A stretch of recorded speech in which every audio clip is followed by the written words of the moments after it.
right, welcome, ladies and gentlemen. Really quickly, since this is the first live stream of the month, this is what we're gonna do every time, is we're gonna do the giveaway really quick for the Patreon giveaway. For those of you who don't remember, this month's giveaway for last month's giveaway is this Coupik two-person TP tent, brand new. I have to ship this to one of you guys. Probably gonna take the entire month's worth of Patreon revenue, but that's okay. If you guys were not aware, I will shoot the link to my Patreon in the description of this video, and I'll put it in the chat here. Anyone who is a paid Patreon member, glad you guys can hear me, are entered into winning whatever I give away. And the number of entries you get depends on the tier, but there's only like 11 people in there, so you've got really good chances. And coming, so that's the giveaway that we're going to be doing in just a minute here. And next month, for anyone who is active paid Patreon member during the month of December, we got this gun vault, quick access mini gun safe that you can attach to a desk or a wall or anything. I got the link to that on Amazon, which I will also put in the chat here and in the description box if you guys want to check out its features right there. So let's do the drawing really quick for the tent. So 1 to 50, there's 50 total entries only. And most of the people in there have multiple entries. So let's open up our little number picker wheel. We'll do a screen share here. You guys should be able to see that. So let's do this. 1 to 50. Spin. You guys can't hear these cool noises, but I can. Number 4. Yeah. So we'll stop the share. And number 4 corresponds to Ed M. Congratulations. You won this tent. I will send you a message on the email that you have on Patreon to make sure that the address you have on there is the one you want to use. So Ed M, congratulations. You're the winner. And like I said, next month for everyone who's a patron, this is going to be the prize, this sweet gun safe. So that being said, it didn't take too many minutes. Only 2 minutes of your precious time. Try and drum up a little bit of monetary support. Like I said, right now I'm spending the entire Patreon revenue almost just to ship this stuff out.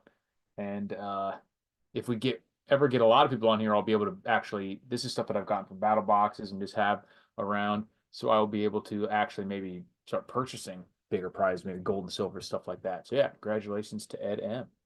Free stuff does rock. So what we're going to be covering today on this glory, as you can see, I'm freshly shorn, coming off a Gator victory against our rivals. So the only thing we really have to keep us down is the coming collapse of the global financial system.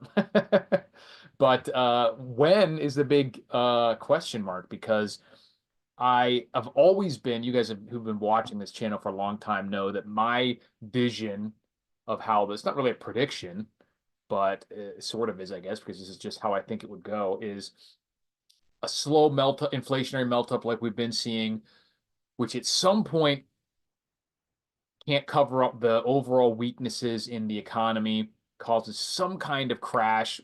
Who knows if that would be started in, geopolitically with wars, started with the stock market, started with banking, solvency issues, whatever. Who knows where it would start, but eventually I envision that there would be some sort of crash just because of how, actually at its core, how unhealthy the economy is. And then at that point, we would have an insane melt up as the government rushes in to fix these problems by printing massive amounts of money, more than the system can really sustain. Just like we saw with, back in the 08, I think it was, they had to basically create like $12 trillion or something insane. If we see a crash again, which I'm still predicting at some point, or at least expecting, not really predicting, they're probably going to have to create like 20 to 50 trillion dollars to try and like fill this massive implosion that happens. Because just like I've always been talking about, the way our monetary system is set up is you can't have just like a steady contraction or regular depression like you would have if you had sound money. Because of the way our debt-based currency exists and is created and thus destroyed, is a contraction is like exponential implosion, and it cascading failure, especially when you add in all these derivatives and stuff like that, that money is actually being erased as debt is defaulted on or even paid off. And we'll see a huge contraction of depressionary forces, basically, and in the beginning, deflationary, which you can't have because the entire system is based on government spending and money creation. So they have to flip it, go the other way, and just do naked money creation by the tens, probably even eventually hundreds of trillions. But the question always, of course, is when is this going to happen? Is it theoretically possible that we could get through the next 4 years without this happening? Sure. I mean, I don't see any literal reason why that couldn't happen, like any hard mathematical reason. It seems extremely unlikely to me that people will put up with, you know, what's going on without at least getting afraid. And that's when people start moving into other assets or doing things that uncover all the crazy stuff that's been going on behind the scenes. I mean, we see, I've looked at, I'm not into like technical analysis really. I don't study it. I think it kind of is like astrology for traders, but there are cycles that you can look at that are seemingly backwards tested, at least somewhat predictive, and like all these cycles are converging at the exact same time. Like every cycle you look at is pointing to there being bad news ahead, for at least for the markets in terms of nominal terms. We know that there is a huge amount of debt that has to roll over in the next couple years of the federal debt, the U.S. national debt that is currently, loaned at low interest rates and now has to roll over. Basically, they have to borrow it again at the current interest rates, which will be somewhere around double what they are, adding hundreds of billions of dollars to what the U.S. has to pay and in interest alone. And so one of the things we're looking at is what would it actually take to balance this nonsense, even with sound money, even if we didn't have debt-based money or any more debt-based money, like we're only dealing with what the government currently owes, what they're spending, what has to happen? Now, obviously, one thing that people are looking at a lot or expecting a lot from is DOGE, or the Department of Government Efficiency, because when you're talking about balancing a ledger, you can do that on either side. And one of the most realistic ways to do that, as we know from our personal lives and from businesses, is it's a lot easier most of the time to cut your spending than it is to conjure up some kind of revenue, which is always the more pleasant way to deal with it, is just by increasing your revenue, but you can never just guarantee that. Whoop, splash water on me. So obviously Elon Musk coming in, Vivek Ramaswamy, they're going to be focusing on this, and that's fantastic. And it has to be done. It will happen one way or another, whether that's by necessity, when people cut their spending before they lose their job or after, whatever, it has to happen. The question is, how much can that alone, can the realistic, optional government spending be cut, especially when you factor in that the DOGE agency is not a real agency. They don't have, legislative or any power for that matter. So they can't just make any of this stuff happen. They can really get in there and find the low-hanging fruit that can be cut, make suggestions about all the stuff that makes sense. It's wasteful, and that's a big deal.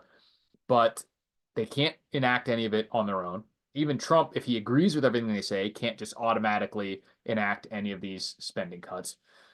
And so my guess would be that if everything with DOGE goes like absolutely extremely well, almost best case scenario, not, the literally best case scenario, but the best realistic scenario, I think, for DOGE is that they're able to cut a few hundred billion off of annual spending. And that's tremendous. I mean, that's, if we're thinking that's all of corporate tax revenue is like 500 billion. So if they can cut that, and there's plenty more, there's probably, like Elon Musk had said, there's definitely 2 trillion plus in spending that could be cut if someone like him or like me or like Ron Paul had, unilateral power to control that. There's easy $2 or $3 trillion in spending that could be cut without getting into the really tough stuff.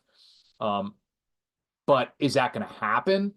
No, because there's just no way for that to even get authorized. It's not a purely executive branch decision, and it's just not going to happen. So my hope is that they're able to cut in next year or something 300 to 500 billion in like the really atrociously wasteful spending. Um, but where does that put us? Right now, here is let me see, I'll open the image in new tab. Here we go. Let's see if you guys can look at this. See if you can, how well you can see that. So this is the current, I think, fiscal year 2024 income and expenditures, total outlay. So everything the government spent is almost $7 trillion, which is a tremendous amount of money. And total receipts, all the money that actually comes in is just under 5 trillion. So 4.9 to 6.5. So the deficit is 1.8, almost $2 trillion. That's going to be going way up with the extra interest payment on the debts, which, as you can see, is the third biggest expenditure behind Social Security and overall health, not including Medicare. And so for that to go, this 882 billion could go up by another like 500 billion, 400, 300, 400, 500 billion within the next couple of years, which is insane. And that's without them having to borrow continually more money. So where is this actually, could you cut this? So as you see at the very top, the biggest expenditures are the ones that are going to be least impacted, not impacted at all by anything Doge does. You could get rid of every single penny of wasteful government spending, and that hasn't touched Social Security, health. I mean, it might help touch some of health, depending on how they count that. But Social Security, Medicare, health, and interest. The biggest area I see for realistic cost cutting is national defense / military, because there is no technical, as in like literally necessary reason for us to have, these 300 bases all over the world. So in a catastrophic scenario, obviously all that could be shut down, the military all comes home, but none of these are without impact either, because if you look at the income side of this with taxes, Social Security, insurance, corporate income taxes, all that, a huge portion of that is kind of like a, not incestuous, but like a feedback from government spending. So they're counting a lot of that revenue kind of doubly, if you're talking about like money that they're paying military people, let's say, that comes back into the economy and gets spent on something else. So if you cut government spending by 500 billion, $1 trillion, which would be awesome, it would also shrink the total receipts by some amount. Wouldn't be a direct one-to-one relationship, of course, but it would shrink a lot of the economic activity. And since all that matters in the modern Keynesian economics is activity, the dollar is just flying around, it has a huge impact on their numbers, which their numbers are all fake anyway, or at least massaged. So what's real? Well, it's how much real things, like I always talk about, like Chris Martenson talks about, nothing that happens in an economy with stocks, with derivatives, with investments, with bonds, with paper currency, none of that is actual economic wealth. The only thing that really matters is true resources, things that come out of the earth, energy, and human capital, like labor and human capital. Everything else is just a derivative representation of that. So you can have hundreds of quadrillions of dollars, even at what they're worth today.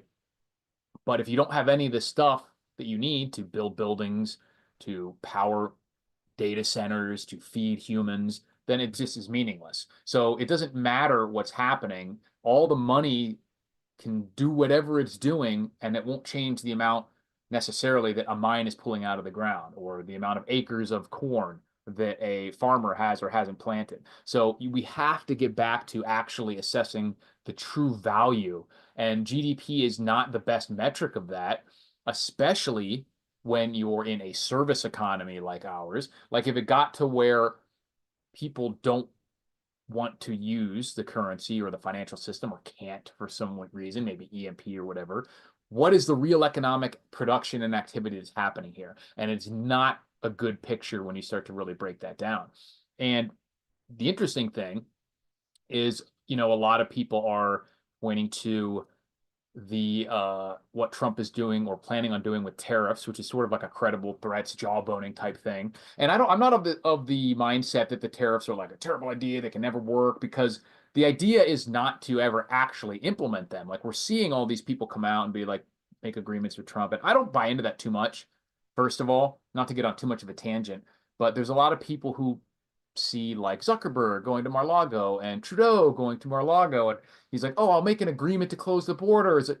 Yeah, they're trying to get on his good side. They're saying what he wants to hear. We know what agreements are worth when it comes from these clown world countries. It was broken agreements from NATO that started the whole Russian thing. They said they would never encroach, they wouldn't get any closer, they wouldn't put weapons or nuclear weapons in Ukraine. Do you see how those agreements turn out? So obviously they're going to say whatever they think they need to say to get Trump to do what they want, or just to try to get on his good side, or just to straight up lie. So I don't take any of those agreements and assurances as being worth much of anything. We'll see what these countries actually end up doing. But when it comes to the tariffs, it's a very weird. I don't want to say it's like a bluff, because I don't think it is a bluff, but it's sort of like a prisoner's dilemma, the idea of the tariffs, because it's literally, everyone says like, oh, China needs us more. Just China as an example. China needs us more than we need them.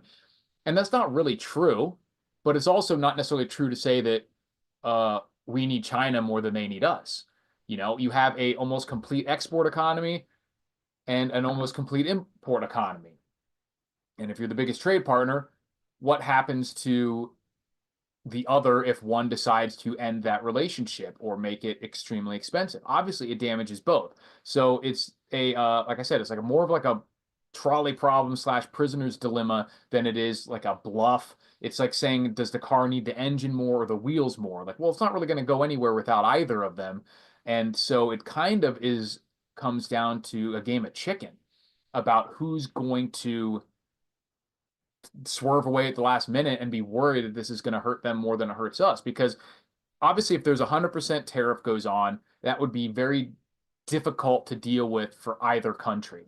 I would wager to say that it would probably be in the short term, very short term, probably seem to hurt the producing companies more, simply because a lot of that stuff is going to be stuff that we don't need. But everything is made in these countries. So eventually it's going to hurt the United States just as much, if not more, than at least the people of the United States than it would the productive country who actually has all this stuff. But I think what it's going to come down to is, as a group, if these countries said, if like because this news came out that, or Trump made a post on Truth Social or Twitter, whatever, about how he was going to basically put 100% tariffs on any of these countries that decide to go away from the dollar. And the way he worded it was very unique. Let me see if I can find that statement, because it would be hard to enforce, obviously. Okay, so he demands commitment from BRICS on using US dollar. Let's see if I can find that. This is a paywall. Take that shit. Here we go. Let's see what he says.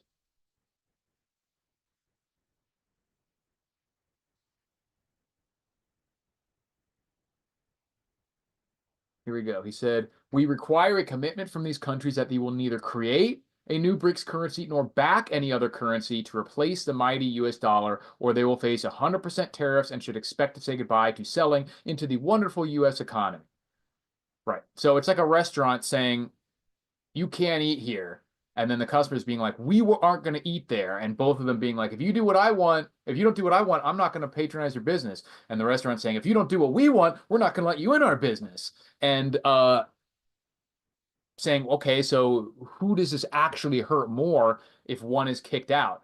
And you're both threatening the exact same thing, is that this relationship is going to be severed. So how can you both be threatening the exact same thing? Doesn't really make sense. And the bottom line is, like I said, it's because it would absolutely be negative economically for both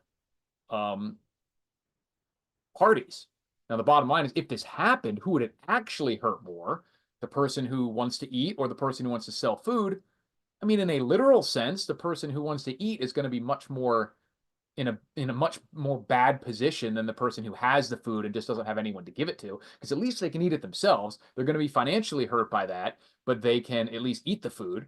And in a literal sense, the United States is certainly not the only country that consumes resources around the world. So um, we would probably have a these poorer countries or these smaller countries, if they decide to stick with the BRICS alliance and they all lock arms, it's a lot harder for the United States, I believe, in my opinion, to or would hurt us a lot more to have everyone say fine then than it would the opposite. But the bottom line is, of course, it would be a huge negative initial position for either scenario, for either party. So like I said, it's a game of chicken. Are the countries going to get scared and say we don't want to deal with this, or do they have enough of a setup there already that they say, you know what, let's call their bluff? Um, and a lot of the BRICS stuff, they don't even need the BRICS currency to set up so that they can do unilateral stuff. And the bottom line is, if you're in a position where you're thinking about leaving the dollar, this is exactly why. Because all these countries are sick of getting bullied into they can't do anything they want to do, or else they're going to get threatened with, different kinds of economic sanctions. It's the exact reason why, as if you were the leader of another country, you should leave this system. Even if it's, like, I'm not saying that that would be good for the US. It would be hard for us in the long term, or in the short term at least. But as another country, this is exactly why you would want to, because are, it's like a protection racket. You have to do business with us, or you're not going to do business with anyone. Our way or the highway, that sort of thing. West Texas Prepper says, I think his talk is a smoke and mirrors move. I heard a business in Canada already worries about it and looking at adjusting prices. Right. Well, I mean, it's not smoke and mirrors so much as, like I said, it's a game of chicken. And Trump and the U.S. knows that it would be very difficult for the U.S. to, if they enacted sanctions, because of course a business isn't just going to eat that. It's just going to make this stuff wildly more expensive here, which means that no one's going to buy the things that they don't need, which means that uh, a lot of commerce is not going to take place. It's not going to create some huge amount of revenue for the government, because all those sales aren't going to happen for a lot of stuff like textiles, like all the plastic crap, whatever. So the only way the U.S. could get away with it is if they managed to um, basically get all the countries who only sell us stuff we don't need to be like, ah, shit, we're the ones who are going to be hurt by this. But we don't create enough of our own stuff, enough of the finished products, at least. We're great. The U.S. is in a phenomenal position with energy and with like oil and natural gas. That's our biggest asset, is the energy. What's up, High Desert Pioneer? Thanks for showing up. But in terms of the finished products of like making all this stuff, factories smelt like we have like no lead factories. Like the last one, I had to switch I had to start buying Chinese what are these called? These split shot sinkers, because the water gremlin company that was in the United States, they got shut down. Like these little things, little split shot. So like there's no, and I think one of the reasons they're trying to do that is to keep ammunition prices high and to stop the ammunition dealers. But there's stuff like that that's happening all over the US, and I don't care what anyone says about the US manufacturing. We are not in a position, we're years away from being able to appreciably replace all the production that we get from China, Thailand, Mexico, and everything else. So, and even a lot of the stuff that's made in the US isn't really made here. Like you'd have to be like something that's Berry compliant, or the Berry Act, which is like all elements along the supply chain are made in the US, all components. And because if you look at a lot of the stuff that's even the percentage of things that are made in the US, it's not the raw materials getting processed here. It's like built in the US. So like we might be buying the steel and then machining it, but we're not like making the steel, just as an example. I don't know about the steel industry specifically, but like the lead, for example, like we might even be forming some of the items here, but we're not doing necessarily all the mining. We're not doing all the processing and the purifying and the smelting, and that's part of why a lot of these countries are so bad about pollution compared to the US, is because they're doing all that stuff over there. And we don't do nearly as much of that here as we used to. And a lot of stuff that's come back, if you start looking into it, some of it may be more along the lines of like building or assembling versus actual production and processing of so much of this stuff. Zach says countries may stop using US dollar as a reserve currency, but it will be big mistake because petrodollar will never disappear as long as US has a base in Saudi Arabia. I don't necessarily think that that's true because it certainly helps, but the Saudi Arabia is one of the countries that is shown to be, they're talking about leaving and everything. And I know people disagree with me on this, but I absolutely believe it is possible to debase the currency enough that it doesn't matter what else is going on. And just as like a thought experiment, especially, when we're in the position where we don't have the whole military dominance that we used to. Like the age of the aircraft carrier is over as far as near peer militaries are concerned. And so like the whole like we have the biggest army in the world, be like, yeah, we're not going to go in there and blow up China because that's it's not going to happen. Even if we could defeat them, which like I said, even if we could defeat China and Russia and India, it's not like anyone comes out of that battle like having won. It would be it's just as destructive as if they ditched the dollar anyway, and they certainly would if we're in active war with them. So that's not really something that's going to like keep people in line. Let's say that it's no longer the case that any major country, at least like the top 5 biggest in the BRICS, are going to not or going to make the decision based on us attacking them anymore. We're completely tied up with Russia right now in terms of NATO resources. And certainly if Iran and China start getting in the mix too, that's going to be even more the case. And it's just going to vastly increase the amount of deficit spending that we're doing, which will depreciate the dollar. And we're already on a mathematical path to the point of no return or the event horizon as far as the debt interest payments, which Doge is not going to be able to do enough to prevent that. So the only question in my mind is this critical nexus of when people see that as being inevitable in the mainstream and actually on like an individual level, forget BRICS too. I'm talking about like American citizens, British citizens, when they start going truly risk off and getting into real wealth, not representations, but real wealth. It was forged in the heart of a dying star. Then that alone could do it.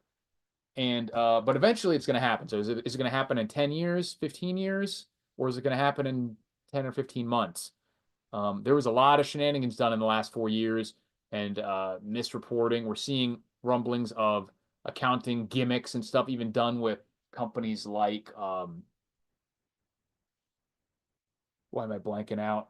The big Nvidia, where there are like a huge, and right now our market is so tenuous because so much of the gains, even that we have had, even though they're inflation driven for the most part, the allocations are concentrated into like a couple companies. And one of the biggest being Nvidia, which some people think that the AI, even if the tech itself isn't in a bubble, I do think we're seeing increases every year, but the investment side of it, the market side of it, could potentially be in a bubble to as far as how much money is allocated into these companies, being that there's no actual significant revenues from a lot of them. It's certainly not really significant profits from a lot of them.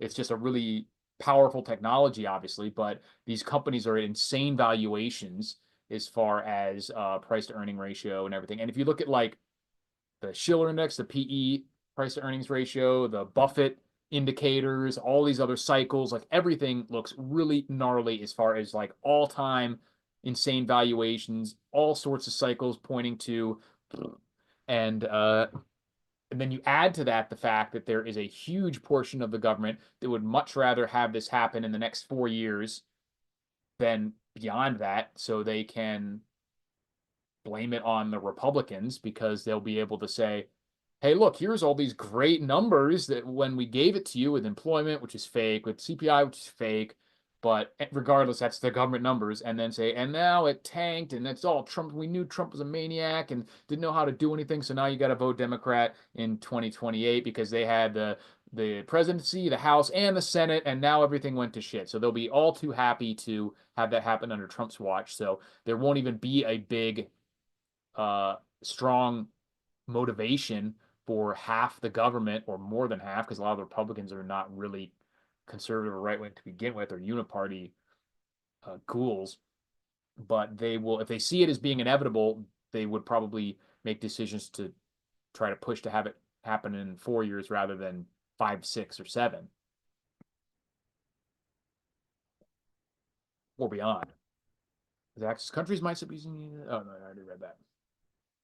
Trump should pull the USA out of NATO and close down all the US's bases in Europe. Yeah, and eventually that's going to happen, like I said, because it's just too expensive. But the question is that going to happen? Is that sort of stuff going to, like, just like the Social Security? Like, obviously, that which can't last forever won't.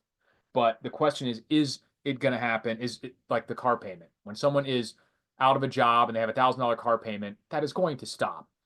But is it going to stop because they wised up and sold the car and extracted a little bit of equity that they could? Or is it going to happen because the car gets repoed when they're completely broke and then all the problems that go with that? But either way, it's going to stop.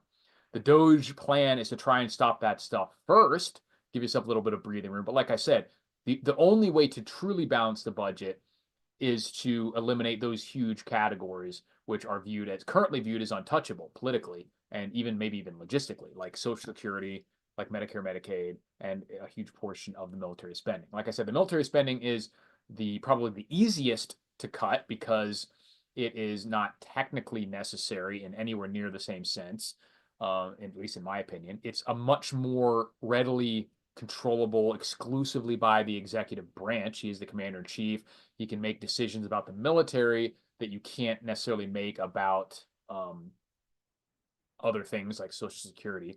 And politically, I think it would just be better. People are sick of the wars. They realize that's a huge portion of spending. But something like Social Security, obviously the biggest chunk, that has to be dealt with. How is it going to be dealt with? Like I said, it's either going to happen by choice or by necessity when the money just isn't there and we go into the massive, hyperinflationary melt up where they're like, we're not lowering your benefits. We're just going to create an extra $100 trillion this year. So you all get your money and you can't buy bread with it. So the only way I can think of is that obviously people talk about Social Security as not being an entitlement program, not being socialism, whatever. It is mostly semantics. It doesn't matter what you call it or what you consider it. It's promises were made, they cannot be kept. All right. So, like when you're talking to old people, like, I earned this, you were promised it.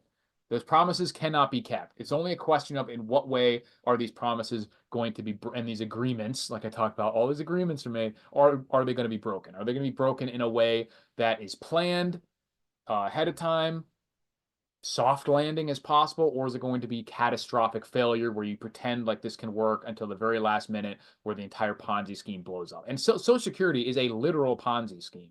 It is an actual pyramid scheme in terms of how it is funded, how the money flows, etc. So they're going to have to start. The problem is, there's a lot of people on Social Security. There's a section of the population that is more likely to vote than others, and they're not, despite how much they may realize that's the case, people are not going to vote for themselves getting less money. It's just not going to happen. And so the only way I can think of is like if I became president right now, or even not even president, like Grand Overlord, and I wanted to try and fix this, is I would try to come up with some sort of, you can't do fixed benefits. You have to do or defined benefits. You have to do like defined investment, so to speak, and then just have it based on the market. And sometimes that's going to mean that some pensioners just won't have enough money, but that's going to happen anyway. Like I said, like one way or another, we're going to get here. You can't do it by pretending that reality isn't reality. And if you say this person gets this much a percentage of something that, like however much they paid in for this age until they die, that is an undefined amount of money that's not based on how much money actually you have or how much exists or whatever. And that type of system can never work. So it has to be more like a defined pay into system that you get the result of that. Like you get this much paid into a market-based, very conservative investment portfolio, and then you get whatever it creates. Not you get this amount regardless of how much money is actually being created by your investment, because that is just obviously not going to work. So the only way I can see is you could change that for the people that haven't started getting it yet, and make it more palatable by giving them more options, maybe even do some weird buyouts to where you say, you can sell your 10 years of Social Security and you get a free a zero interest housing loan or something. That'll cause other perturbations or whatever. But like I said, the single biggest problem with the budget is Social Security. So that has to be fixed. And I haven't heard anyone actually talk about it because I know it's a political non-starter, other than to say, oh, we're going to raise the age and stuff. And it's like, yeah, obviously I'm not going to see anything. A lot of people my age know that we're not going to, or really aren't counting on it being anything meaningful. So use that and say, you can get something now and you can give up this thing that you're probably not going to get anyway. And then find some way to limit the spending on the current crop of people somehow. Do I don't know what. But it's going to be ugly because the bottom line is they're not doing anything. So it's just going to end in when the Ponzi explodes, which is going to be worse for everyone, for sure. They can deliver what's owed in gold ingots. I'm easy. I don't think they have enough gold. Like I was saying on this thing, they are spending $1.46 trillion in Social Security right now, every year, 1.6 trillion. And I don't know how much of that is what they're actually bringing in. Let me see if ChatGPT knows about what the actual revenue is. So how much does Social Security Fund actually bring in every year? See if it gives us a number. Don't give me the sort of, yeah, it's so overly loquacious.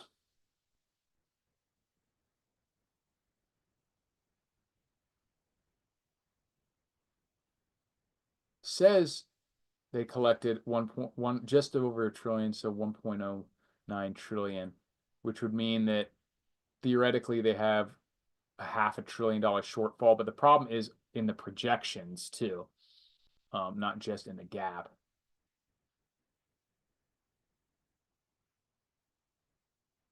Because if it was only 500 trillion, that could be eminently doable by pushing the. But like I said, these are undefined, and this fund is should be based on like the markets and things like that. And it's bad if you look at the actual projections of how much is going to need to be spent. And as we have economic contractions, people are working less and making less and spending less into Social Security, whereas the amount that the people in there are currently taking out doesn't go down. You know, you don't have like a reverse cola to where if things get bad, you start getting less. But that's sort of something they're probably going to have to implement if they want it to survive at all. It's kind of like rationing. Like you have 5 people on a lifeboat. You can drink all the water, your gallon of water a day and just die then after a few days, or you can actually start rationing and drink a little less than you think you need and hopefully make it till you get to land. But if you just pretend like the problem isn't there, it's going to end in a very, very bad disaster that is not going to be able to be recovered from and would end in literal death at that point. Why are we blaming Trump on World War III and Biden's action? Doesn't make sense. Who is blaming it on him? I'm simply saying that it's going to happen under his watch because of what they've done. I'm saying the exact opposite. I'm saying there's nothing he can do in my mind that can stop this from happening. Now, the only question is there anything he can do that would stop it from happening under his term? It's such a complex system. Everything is factored into that, the economy, the sentiments, geopolitical stuff, everything, that it's impossible for me to know if that's the case or not. I would guess that it's possible for him to do things if everyone is just in such good spirits and really ignores all the ways the economy is actually terrible, and people are like afraid of him and they buy into his whole tariff plan and say, all right, we're not going to do BRICS for 4 more years. But that's another thing too, is that Trump's only going to be office in 4 more years. He's second term. He can't be another term. So how much bargaining power does that literally have if they're like, you know what? Fine, fuck it, we'll pay your stupid tariffs for 4 years. You're not going to do it anyway because, everyone would hate Trump if he actually enacted 100% tariffs on imports because everything would double in price overnight. And that was like the main reason that people at large voted for him, is because how shitty the situation was in the country. And people are thinking that this game of chicken might work, and it might, but it might not. And if it doesn't, I really don't think he's going to enact 100% tariffs in any significant, like, overarching way. He might hit some little industry with it briefly, or a company with it briefly or something like that, or I mean, a country specifically, just to turn the screws on them. Because if you did it like one country at a time, it might work better. Because, like, say like textiles, they're not just made in China, they're also made in Philippines and Vietnam and Mexico and Thailand and Korea, all this other areas. So if you just said one at a time, we're going to be like, turn the screws on just the Chinese textiles industry, that might work. I don't know. But like I said, it is a game of chicken, because in the long term, consumers need producers more than producers need consumers, in just a literal sense, because economics, currencies, markets, that is all a derivative just meant to represent actual first order wealth. Is Trump the is? I don't know what that means. I'm Gen X and I don't plan on getting Social Security. Yeah, I certainly wouldn't plan on it. It's possible I think we'll get some. I mean, I'm not even Gen X. I'm older millennial, but it just probably won't be worth the shit. Let me go back and see if I have any comments here. Thanks for being for free, YouTube. JJ smoking wacky yesterday. What? What did he do? I didn't even read his thing yesterday. Or I wasn't able to watch his thing yesterday. Is Trump the last president? No, I don't think so. I don't believe in these. People were saying, there was people out there that were saying that there wouldn't be an election even, that they would stop this election. So that's not going to happen. It could in the future if there's like a literal, civil war or something. But Trump's not the last president. In fact, he very well could have been what makes it so that there is more presidents, if they're able to fix what is wrong with the voting in general, and make it so that there's, paper ballots, single day voting, proof of citizenship. That's huge. Absolutely huge.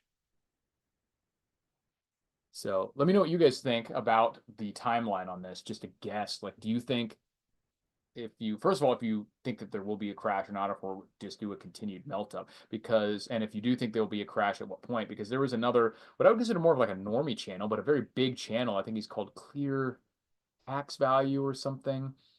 He has like 1 million subscribers, and he just did he's been talking about these same things. And his view, though, of he almost follows the exact same um chain of events as what I just described. And I was like, wow, that's exactly what it was, of like a generally slow, consistent melt up, then a crash, then a complete debasement of the currency. But he thinks that initial melt up period is going to be for like the next 10 years. And we're going to see stocks and crypto and everything just go up and up and up and up and up for like the rest, not 10 years, but maybe the rest of the decade, so 5 or 6 years before we see that crash. And I think that general melt up is what we've been seeing since 2008 financial crisis. And that's why we're seeing everything start to like spike now at the last minute. We're seeing a lot of exponential hockey stick portions of these curves going up, and add to that the national debt, the interest, all that. And I don't think we have 6 or 8 years left of that, but it's possible. Like I said, I don't know. Yeah, coal is only 2% for 2025. It's a joke. New workers have to support the retired workers. Exactly. Well, that's another issue too. So Zach says AI will be the answer. It will be like the movie Wall-E, where robots do the work and humans will just sit in chairs.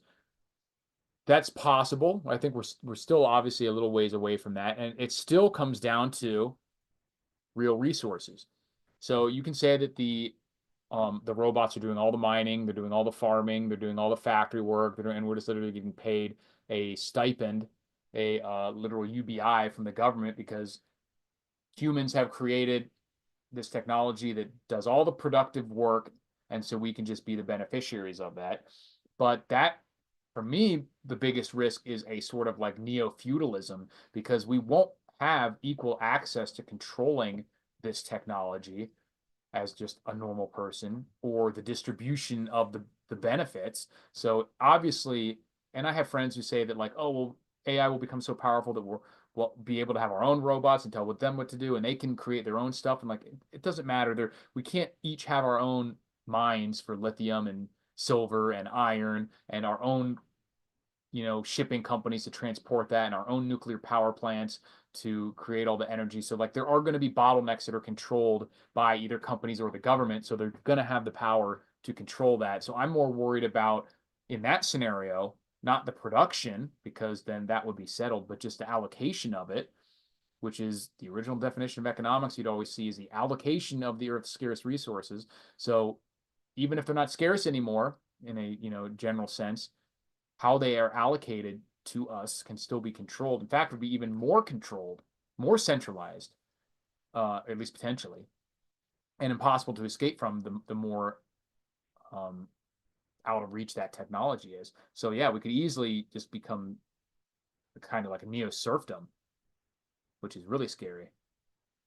I heard the Japanese made an AI sex bot. They probably did that like 20 years ago. Yeah, clear tax value. That's when I was talking. He has some good videos. So I don't know. Like, let me know what you guys think. Do you see that plan? His prediction kind of going out where it'll be 5 to 10 more years of this just like general inflationary expansion before we have the crash, or do you think that we're going to get these things come to a head more so in the next, let's say, less than 5 years? My thoughts are less than 5 years, specifically because, like I said, if the people in power see that as being inevitable anyway, they might actually try to make it happen, or at least allow it to happen under Trump's term. And he's certainly going to be a big spender. He's not going to cut spending overall, even with Doge, I don't think, especially when you add in all these interest payments and all this stuff. I don't see the biggest sign to me, I guess, will be what happens with these tariff things. Like, how do the other countries react to this? This is a big game of chicken. What is your thoughts on the CBDCs? That's scary to me because of the same reason as the AI. That's when you could have real centralized control. And I don't like that in any sense when it's the government. 50 days till what, inauguration? Yeah, I mean, I don't think we'll see exactly the results of it in 50 days. Honestly, as much as I would love more time to prepare, if there's going to be a big market crash, I would rather it be in the next 50 days than in the next 180 days, because at least it'll be clear to everyone that it was not because of Trump's policies. Yeah, CBDC is a terrible idea for freedom, and it won't fix any of the issues. Like I disagree. That was pretty much the only thing that JJ and I really disagreed with, is that he sees that the U.S. staying in control because they'll when the dollar does have all these issues, if they need to pivot, they'll just switch to a CBDC and then everyone will jump on board. I don't see that transition happening to where you can like totally destroy your current currency and then be like, well, now I've got this new one that everyone will use, and no one will want to because they already will be having to deal with the collapse of the other one, and they'll be like, you know what, we're going to try someone else's right now, especially not going to jump on one where you have even more control to do crazy shenanigans. And so the only way it would work is if they did come out and back it with true commodities, true gold backing, which they could. I don't think they will, for the very same reasons that they aren't doing it right now. It makes them give up control. But if they're desperate, maybe they would, and that would limit how bad it is. But you could still do a lot of shenanigans, geofencing how you spend it, who spends it, what you spend it on. It's the currency itself could be more sound, and the control of it still be, disastrously totalitarian if it's in a CBDC form. If if they say this is worth gold at this exchange rate, but you're a thought criminal, you don't get to exchange it right now, or you can't spend it, or you can't spend it at gun stores, or you can't spend it in this area or this time, have negative interest rates on it, that sort of thing. It will probably be tomorrow. Tomorrow? Let's hope not. But there are some interesting things that come out tomorrow. I think that the 3rd, not tomorrow, but isn't somebody supposed to make a statement about NVIDIA or the SCMI, which is because one of the things that the NVIDIA had been doing weird is they were counting revenue from or are counting revenue from these companies that buy their chips, processors, and the semiconductors, whatever it is. And but they would invest in all these startups and say, we're going to give you a bunch of money, and the agreement is with part of this money, you buy all your chips from us. So it's like a kind of a fugazi. They are selling it, but none of these companies are making any money yet, and it's all their money that they're spending back at NVIDIA, or a big portion of it. So you know, it's not all real. Just what a surprise. What a fucking shock. There's some shenanigans going on. So is that enough to keep snap people out of it and to back out a little bit? Because we're at the expansion stage now where there is no going backwards. You can't take a step backwards without some huge holes showing up. Yeah, so that announcement I think is Tuesday, and we'll see. It could be weird. Like I said, I think the powers that be, to the extent that they are controlling any of this, will try to float things along until after inauguration, because for the same reason that they would want it to happen under his term, they won't want it to happen before that, because then it'll be really obvious, or at least a hell of a lot more obvious. Like, hey, I didn't even have a chance to do anything yet. You know, this was all you guys. So I think that we'll limp along until at least through the first quarter of 2025, and then that's when I would be most worried, is like inauguration to this time next year. But guess we'll see. There's only one thing you can do. Well, prep in general, real well. This is the one I got from Cutlery Lover. This thing is a beaut. You can definitely be assured that it has found a loving forever home. And I fondle this thing quite regularly. This is the Kilo bar. Love it. Phantom Magician, the CBDC is in line with the visual ID, super scary. Yeah, it's all about control. So hopefully that stuff is dismantled, but Trump has come out and made some pretty direct statements against CBDC, so that is good. Doesn't prevent it from occurring, but it's obviously what you want to hear, at least. So we'll see. Yeah, so again, get on the Patreon. Link will be in the description if you're watching this later. In the next month, so anyone, I got a big hair stuck on this thing. Anyone who is a paid Patreon member, next month in the first live stream of the year, we'll be giving away this gun vault, which like I said, I have the link here if you want to check it out on Amazon, and it will be in the description of this video after the fact too. If there's somewhere between $150 to $200, depending on whether it's Black Friday or not. Did you see the Scottsdale Mint 8-ounce bars? I've seen their stuff before. I don't know about which specific 8-ounce bars you're talking about, but I have some really cool Scottsdale Mint, like stacking lion heads. And and just as far as Black Friday stuff goes, one of the best deals, I actually picked some of these up for myself, just two of them, is Mira Safety. The gas mask stuff, like, it's not cheap, but they're offering like 25% off right now on their filters. I put the link right there. It'll be in the description as well. So it's a good time to get them if you don't have enough. You've got to have a handful of those to try and get through, 36 at least, but hopefully more like 72 hours of any sort of fallout situation, and certainly any other sort of virus or chemical reactions. And right now they have their full NBC filters that have a 20-year shelf life if they're not opened, on sale for, they were $80, now they're $60 each. So they're not gonna get any cheaper. And you're not, if once one of these nukes goes off, which I really think is going to happen at some point now, you're not going to be able to get them at all. So link is there.